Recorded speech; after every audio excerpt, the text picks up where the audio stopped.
ভাবতেই অবাক লাগে, যে মানুষটা সারা জীবন আমার পাশে থাকবে বলেছিল, আজ সেই মানুষটাই অন্য কারো বুকে মাথা রেখে ঘুমায় প্রতিনিয়ত। আসলে এই বিষয়টা মেনে নেওয়া খুব কষ্টের, তারপরেও মেনে নিতে হয়, কারণ বাস্তবতা অনেক কঠিন। সবচেয়ে মিথ্যা প্রতিশ্রুতি সে দিয়েছিল, নিখুঁত ছিল তার অভিনয়, বুঝতে পারিনি তার ভালোবাসার ধরন। প্রতিনিয়ত তাকে বিশ্বাস করেছিলাম আর ঠকেছি। সে কথা দিয়েছিল সারা জীবন থাকবে আমার পাশে, অথচ আজ সে অন্য কারো ঘরে। আজকে শেষবারের জন্য একটা কথা বলি, যদি আমাকে ছাড়া আপনি ভালো থাকতে পারেন, তাহলে আমি আপনার ভালো থাকা নষ্ট করতে চাই না। আমি জানি যে আমি মানুষটা খুব একটা ভালো না।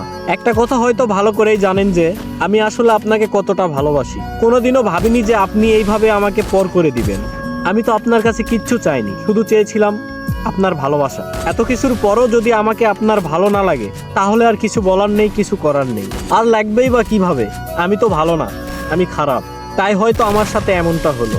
অবশেষে একটা কথাই বলবো, অনেক কষ্ট হবে আপনাকে ছাড়া থাকতে, কারণ আমি আপনাকে অনেক বেশি ভালোবাসি, অসম্ভব ভালোবাসি। জানি কথাগুলো বিশ্বাস হবে না, তাও বললাম।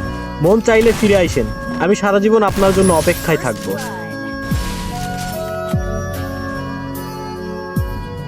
আজকে শেষবারের জন্য একটা কথা বলি, যদি আমাকে ছাড়া আপনি ভালো থাকতে পারেন, তাহলে আমি আপনার ভালো থাকা নষ্ট করতে চাই না। আমি জানি যে আমি মানুষটা খুব একটা ভালো না।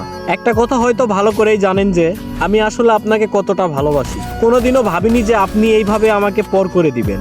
আমি তো আপনার কাছে কিচ্ছু চাইনি, শুধু চেয়েছিলাম আপনার ভালোবাসা। এত কিছুর পরও যদি আমাকে আপনার ভালো না লাগে, তাহলে আর কিছু বলার নেই, কিছু করার নেই। আর লাগবেই বা কিভাবে? আমি তো ভালো না, আমি খারাপ।